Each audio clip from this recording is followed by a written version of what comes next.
base dun sa pagkakaalam nila sa mga mutations na to ay mayroong potential na mas maging transmissible at posible nga pong may epekto sa efficacy ng ating mga bakuna kahalin tulad dun sa nakita natin sa Delta.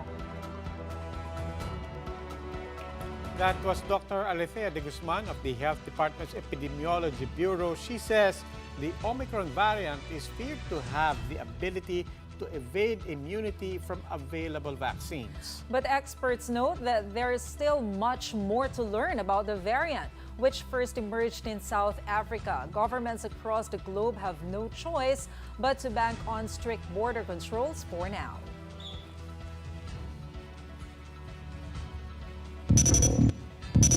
Good evening, I'm Maricel Halili. I'm Robbie Alampa. You're watching The Big Story. Authorities were optimistic that NCR at least will be placed under Alert Level 1 by December, but that has all changed after the emergence of the Omicron variant. The government is now ramping up vaccinations and has partially closed the country's borders, a different response from last year. Mobile journalist Jacob Lazaro gives us a front seat to the story.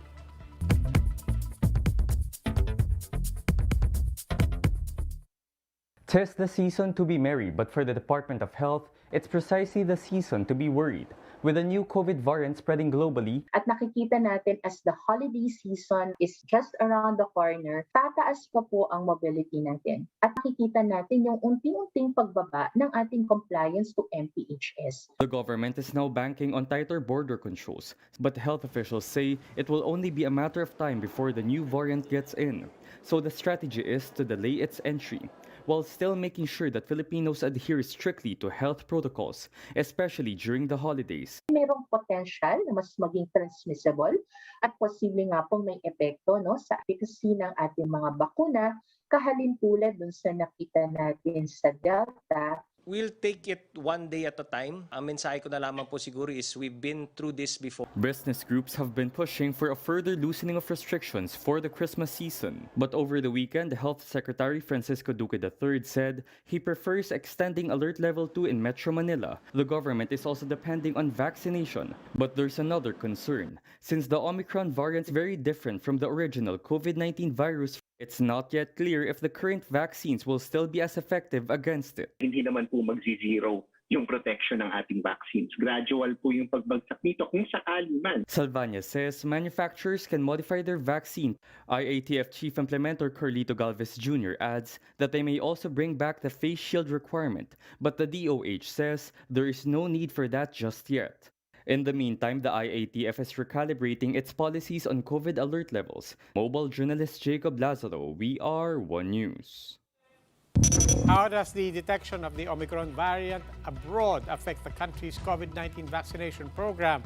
Let's find out from Dr. Maria Consorcia Limquizon, who's joining us over the phone. Dr. Conqui is a member of the National Immunization Technical Advisory Group, or NITAG. Good evening, Dr. Conqui. Welcome again to The Big Story.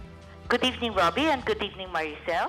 Ma'am, last week when we were talking about this, everybody was saying, warning, and also reminding we don't know enough. Well, I don't know. 2 days, 3 days is not enough time, but what do we know more about Omicron at this point? Well, we still don't know enough at the moment, but what we're saying is that we're not helpless. We still have, still can practice the basic public health standards, and our vaccines, as of the moment, still works. Unless proven otherwise, there's still work to protect us. Okay, but what should be the attitude? We heard some experts saying the attitude should still be that, look, there is a certain level of inevitability here, as we've seen from all past variants. They're saying it will still be a matter of when, not if, Omicron will be seen in our shores. Is that correct? And if that is true, what should we be doing at this point? Yeah, it will be, it may be correct, right? But as I said, we are not helpless. You know, I think we're one of the countries that's sticking hard to, face masks and face shields and not going out unnecessarily, so we can still protect ourselves. And I will repeat, the vaccines work. they may not work for mild. I don't know. It hasn't been proven. Like the Delta virus, it didn't work that much for mild infections. However, it still works very well for to prevent hospitalizations and deaths. So we are still confident that in the worst case scenario, even against this new variant, it will still be able, our vaccines, the existing vaccines, will still be able to protect against severe cases. Yes, and as we speak, international health authorities and manufacturing companies are making a mad scramble to try to see to it if they can adjust or make something new. If in fact this new variant will not be susceptible or will not work with the current vaccine. So they're already doing things as we speak. Okay, Dr. Conky, maraming salamat po. That was NITAG member Dr. Maria Consorcia Limquizon. Just as the holiday season approaches, another COVID-19 variant lurks around the corner. Emerging in South Africa, the Omicron variant has now been detected in more countries as scientists race to get findings. Tonight's big number is 161. That is the number of locally transmitted Omicron cases reported from more than a dozen different countries.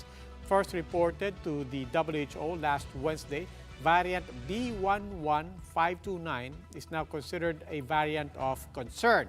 Experts are yet to confirm how effectively the current vaccines will work against it. These are the other big stories tonight. The government launches a 3-day massive COVID-19 vaccination drive, which aims to administer around 9 million shots. The COMELEC declares 82 out of 97 presidential aspirants as nuisance, refusing them the chance to run in next year's elections. And the PBA has secured the approval of the government's COVID-19 task force for the governor's COP tip-off on December 8th. These big stories after the break.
Good evening. You're still watching The Big Story. I'm Robbie Alampay. And I'm Maricel Halidi.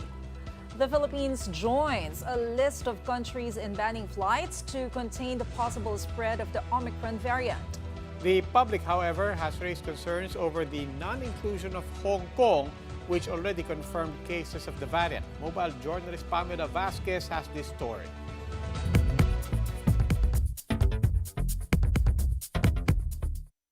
The Philippines has quickly moved to tighten border controls in a bid to keep out the Omicron variant. First, the green list category has been temporarily suspended. That means all countries will either fall under yellow or red list. Red means travelers can't enter, while passengers from yellow list countries need to comply with testing and quarantine protocols. If the passenger po is fully vaccinated and mayroong RT-PCR test 72 hours before dumating sa Pilipinas, 3 days po ang mandatory quarantine, magte-test sila on the 3rd day. Pag naman po walang RT-PCR test, 5th day po ang RT-PCR test and quarantine, and pagka unvaccinated po, 7 days tinetest po. On Sunday, the IATF also expanded the flight ban to 7 more countries until December 15. Added to the red list are Austria, the Czech Republic, Hungary, the Netherlands, Switzerland, Belgium, and Italy. These are in addition to African nations initially included in the list, like South Africa, where the variant was first detected. tanging mga Pilipinong pabalik ng Pilipinas via government-initiated or non-government-initiated repatriation at bayanihan flights ang pinapayagang makapasok. Passengers who are already in transit and will arrive before November 30 are exempt. However, they will be required to undergo a 14-day facility-based quarantine. Nograles also explained why Hong Kong was put on the yellow list despite having one recorded case of the Omicron variant. Pagre-red list ng mga countries will be dependent kung meron na pong local case doon sa bansa na yon. Countries around the world have raced to shut their borders to South African nations within a few days of the discovery of Omicron. But a South African doctor who was one of the first to flag the new variant says the global response has been irrational. So far, we've only seen breakthrough infections, not severe infections. The Omicron variant has now been detected in at least 15 countries, mostly in Europe. Mobile journalist Pamela Vasquez, We Are One News. Today saw the first day of government's national COVID-19 vaccination drive. The 3-day initiative was launched to push the Philippines closer towards its year-end target. Pat Mangune with this story. President Duterte himself led the start of the 3-day national vaccination campaign in Antipolo City. In his speech, he called on the public to cooperate in order to reach the target inoculation of 70% of the nationwide population. The 3-day drive aims to administer 9 million shots in more than 8,000 vaccination sites all over the country. Some of the vaccination sites in Antipolo were designated to accept walk-ins and non-residents. That's why some residents from the towns of Cainta and Angono flocked to the Our Lady of Peace School Gymnasium to get vaccinated.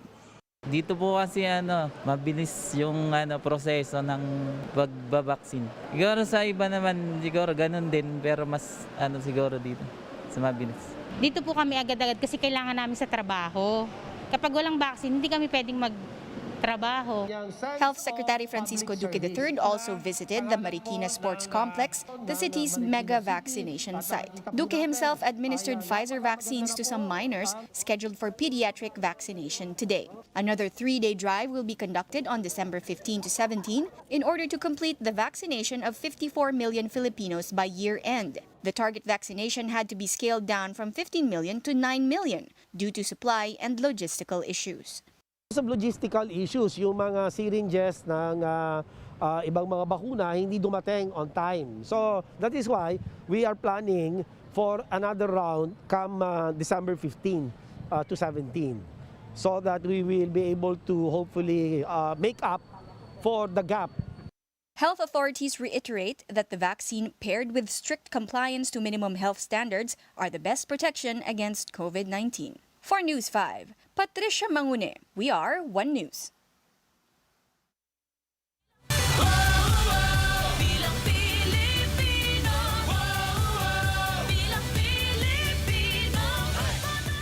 Here are some of the political stories we're watching.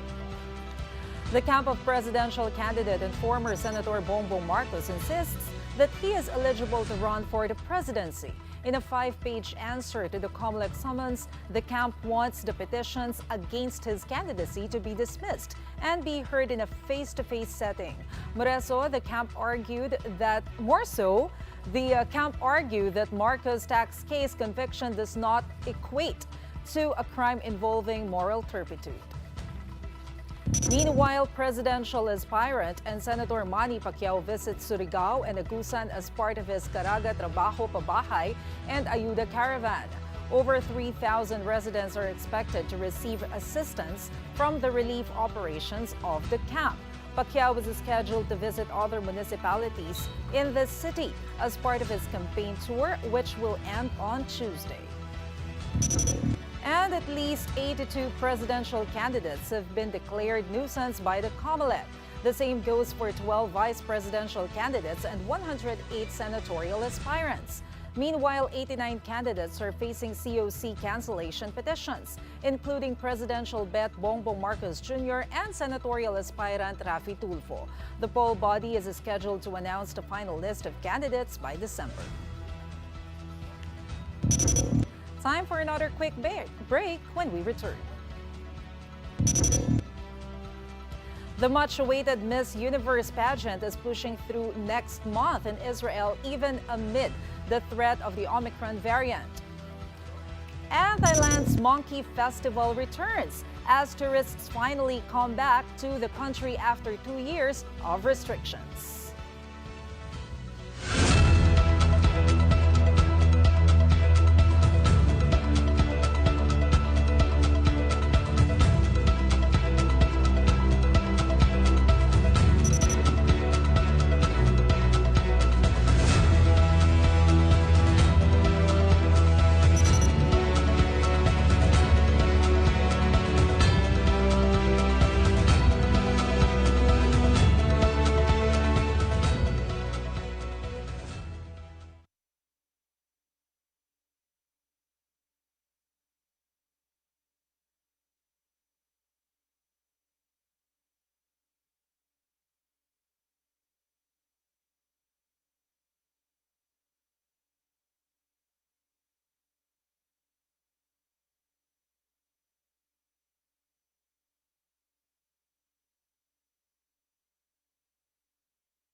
Good evening. You're still watching The Big Story. I'm Robbie Alampay. And I'm Maricel Halili.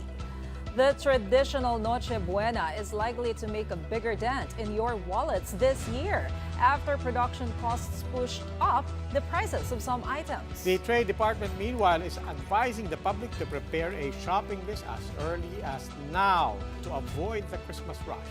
Shaila Francisco with the story. Has a single mom decided to buy Noche Buena items this early to be able to plan her budget ahead? She bought Christmas staples like all-purpose cream and cheese. Hirap talaga ng buhay, lalo na po ako, single mom ako. So, kailangan po talaga magtipid talaga. Kaya sana yung gobyerno natin, mapababaan pa talaga yung presyo ng ano natin. Mga bilihin natin, lalo na yung mga pang-ano ngayon sa Noche Buena. Para makakain yung pamilya na masaya, na konti lang yung nagastos. Mila, on the other hand, is not yet prioritizing such items due to budget constraints. Hindi pa, masyado pang maaga. Sa December 15, saka na kami mamimili. Kasi sweldo. Tama-tama yun para magmura ang presyo. Under the Trade Department's Noche Buena Suggested Retail Price or SRP Bulletin, prices of some brands of ham, queso de bola, sandwich spread, and all-purpose cream have already increased by up to 12% depending on the size. Prices of fruit cocktail, pasta, tomato sauce, and cheese that are not under the SRP Bulletin have also increased. The hike comes as production cost gets more expensive. But the good news is, most brands of these products have decided to retain their pricing, with some even lowering it to up to 3 pesos. The DTI says this is due to competition. Yung mga, kasi for competition reasons, gusto nilang mas mabilis mabenta yung kanilang produkto. So, nagbaba pa ng presyo. Yung mga nagtaas. However, some supermarket owners say that updating the prices will take up to 7 days as some of the items were bought at a higher price. Hindi naman natin mamamonitor yan, di ba? Hindi naman sinuhupok yung pakuntindahan mas ginapana ba yung presyo o hindi ba? Kasi yung mas tindahan naninigurado. Gusto nilang i-rebate muna bago magbaba yung presyo. For now, shoppers are advised to consider buying Christmas bundles, which are normally cheaper by 10 to 30 pesos. Shaila Francisco, we are One News. And here are some of the big stories across the world. Iran and some world power countries are set to resume their nuclear talks, which were abandoned by former U.S. President Donald Trump in 2018. Tehran's new negotiating team has reportedly set out demands that the United States and Europe find unrealistic. One demand involves dropping all American and European Union sanctions imposed in 2017. And Honduran opposition candidate Xiomara Castro has already declared victory as results pointed to a landslide win. Once seated, Castro will be the first female president of the Central American country. It will also put the left back in power after 12 years since Castro's husband, President Manuel Zelaya, was ousted from his post.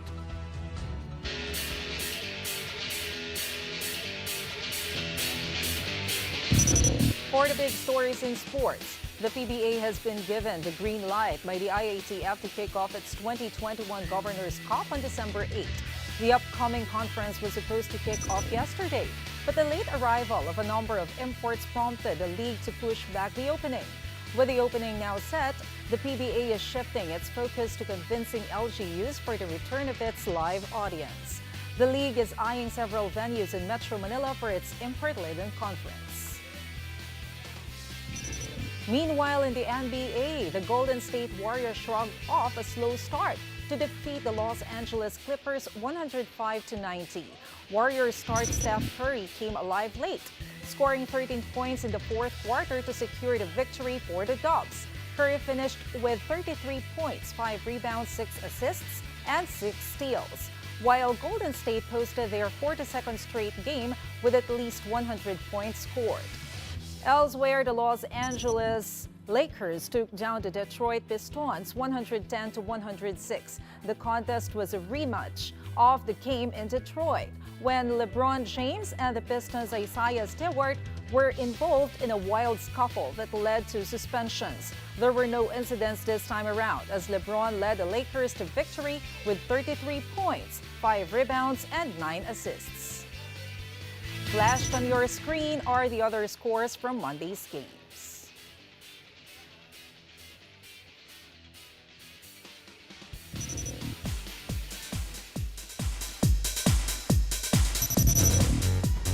This year's Miss Universe is so far pushing through next month, even amid the threat of the Omicron variant. Philippine Bet Beatriz Luigi Gomez and other candidates have arrived in Israel for the pageant that's happening on December 12. Recall that Israel has banned foreigners from entering the country to prevent the spread of the new variant. But participants were allowed as long as they undergo strict precautionary measures, according to the Israeli tourism minister. Meanwhile, K-pop sensation BTS performed in a live concert with a live audience for the first time in 2 years.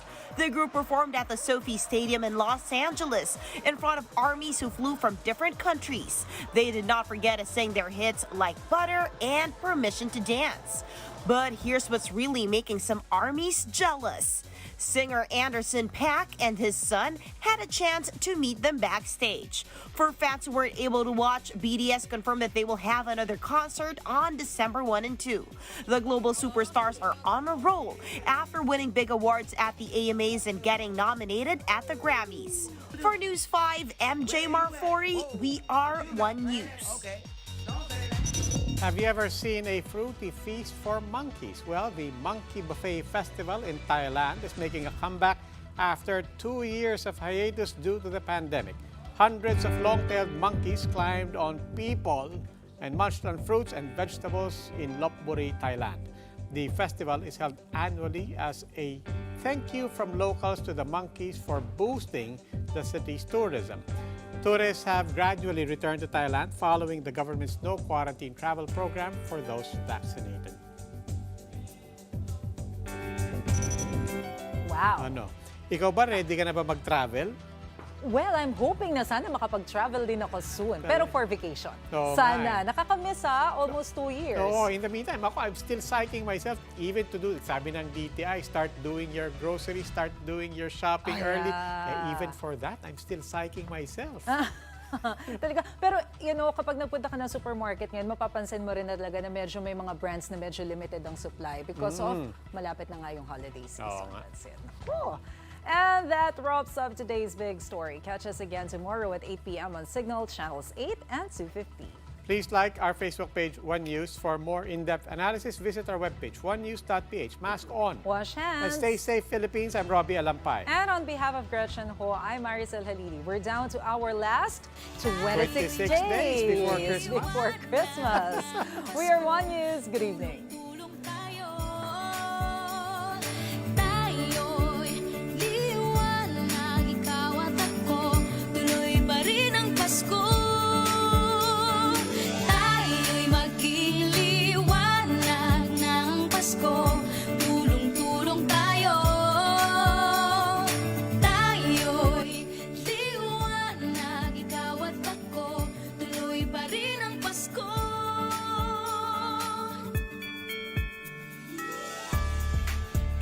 sa pag-asa, sama-sama, pangarap ng isa't isa.